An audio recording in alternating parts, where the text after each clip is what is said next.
sur les ondes de CKIA. On est toujours là pour vous tenir au courant de ce qui se passe dans le coin avec les organisations et les organismes du coin également. Et on a reçu une push nouvelle, j'ai envie de dire, concernant l'atelier La Patente qui est menacé par la contamination du sol alors qu'ils sont dans des projets de rénovation, d'agrandissement également. On en parle avec le président du conseil d'administration, Laurent Métais, qui est au bout du fil. Bonjour, M. Métais, comment ça va ce matin?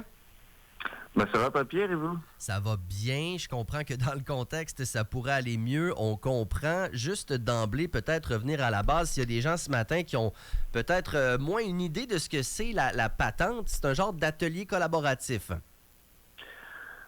Entre autres, c'est vraiment multifonction. C'est un atelier collaboratif où les gens peuvent devenir membres et avoir accès à un atelier de couture, d'électronique, de menuiserie et de métal. Mais on offre aussi des services qui sont ouverts à la communauté. On a le café réparation. Le mardi soir, les gens peuvent venir faire réparer leurs affaires comme un toaster, une machine à café. Il y a des personnes bénévoles qui sont là présentes pour les aider.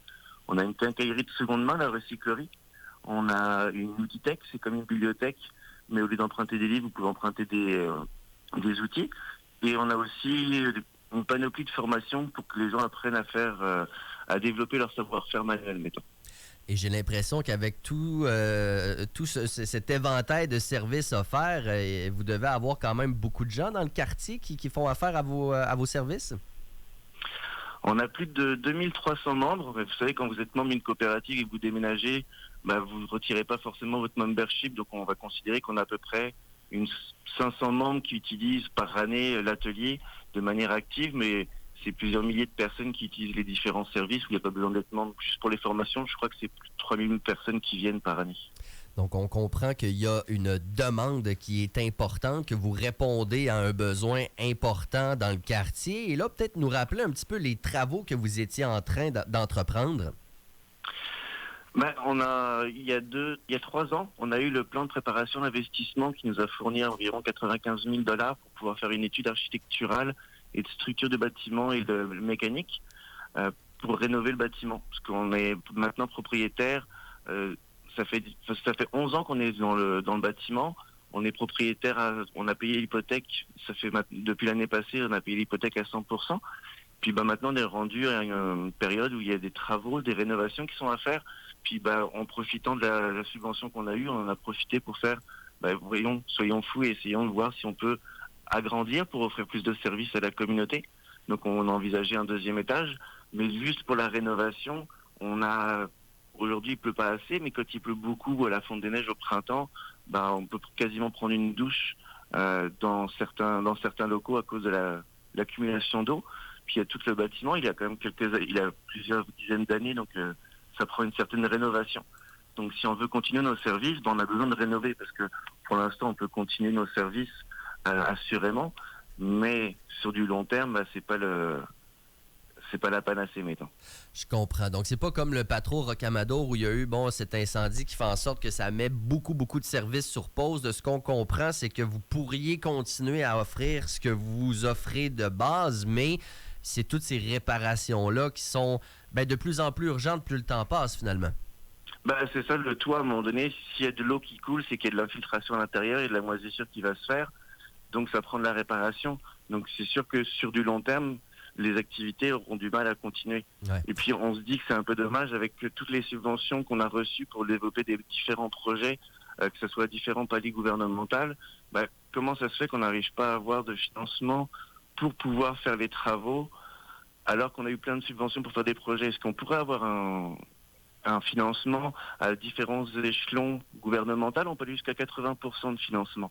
Par contre, pour le 20% restant, à chaque fois qu'on approche des organismes, des institutions bancaires, ils nous disent oui, mais vous êtes contaminé, on ne peut pas vous financer. C'est un peu ça le nerf de la guerre. Donc, c'est là où ça se complique. Vous avez donc réalisé que le sol était contaminé. Comment c'est arrivé, cette nouvelle-là, dans le processus? On le sait depuis le début. En fait, on a pu acquérir le terrain parce que je crois que c'était un atelier de peinture avant. Et quand ils ont voulu vendre, il y avait un autre promoteur qui a voulu acheter le terrain. Ils avaient fait une étude du sol, c'était contaminé. Donc ça a été quelque chose pour nous qu'on a pu acquérir parce que l'ancien propriétaire nous a fait une hypothèque personnel. On n'est pas passé par une banque, c'est lui qui nous faisait comme l'hypothèque. Donc on a pu acquérir le terrain. Mais on ne pensait pas que par la suite, même avec une santé financière, on a 50% de revenus autonomes, on a quand même des revenus qui sont quand même assez conséquents, que les banques nous refuseraient à cause de la dévaluation du terrain. Mais là, vous avez déjà reçu certaines subventions gouvernementales, mais là, ce qu'on comprend, c'est que c'est le côté bancaire privé où ça bloque ou même le gouvernemental va arrêter d'aider à cause de la contamination? Le gouvernemental nous aide pour le développement de projets, développement de l'outil tech. Ça a été pour la recyclerie aussi, pour la quincaillerie de seconde main. Donc on nous développe au niveau on nous subventionne au niveau des projets, au niveau du développement et des choses qui font des impacts bénéfiques pour la communauté. Par contre, pour la structure du bâtiment, on n'a encore jamais fait de recherche parce que pour aller chercher les subventions, il faudrait qu'on s'assure d'avoir un prêteur privé au départ.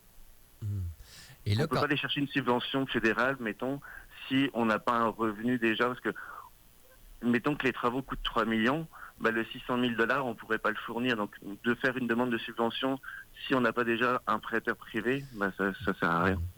Quand on parle de décontamination, je connais rien là-dedans, mais ça ne doit pas se faire en claquant des doigts, puis ça ne doit pas coûter 5 $ non plus. Tu sais, ça ressemble à quoi comme tâche de décontaminer les sols? En fait, il y a des carottes, c'est-à-dire qu'il y a des trous qui ont été faits dans le sol pour aller chercher un peu qu'est-ce qu'il y avait à l'intérieur. Puis ils trouvent énormément de plomb. Et puis si on voulait décontaminer, il faudrait creuser dans le sol jusqu'à décontaminer, jusqu'à ne plus trouver de contaminants dans le sol. La chose c'est que on n'est pas contre le fait qu'il faille décontaminer, mais c'est juste que c'est un impact qui est considérable pour un organisme qui veut offrir des services à la communauté à bas coût. Et on ne sait pas comment est-ce qu'on pourrait aller faire. L'appel qu'on fait, c'est est-ce qu'il y a d'autres organismes qui sont dans cette situation? Est-ce qu'il y a d'autres solutions qui pourraient être faites? Est-ce qu'il y a des subventions gouvernementales? Est-ce qu'il pourrait y avoir une aide municipale pour décontaminer? Parce qu'il y a plusieurs, il y a un ancien terrain d'Hydro-Québec qui est juste à côté et qui se retrouve dans la même situation où ils peuvent pas faire de projet là-dessus. Après, j'ai pas plus de détails là-dessus, mais je sais que ils ont ces problématiques-là. Comment est-ce qu'on peut faire quand on a un terrain contaminé avec un organisme communautaire pour pouvoir réaliser des projets?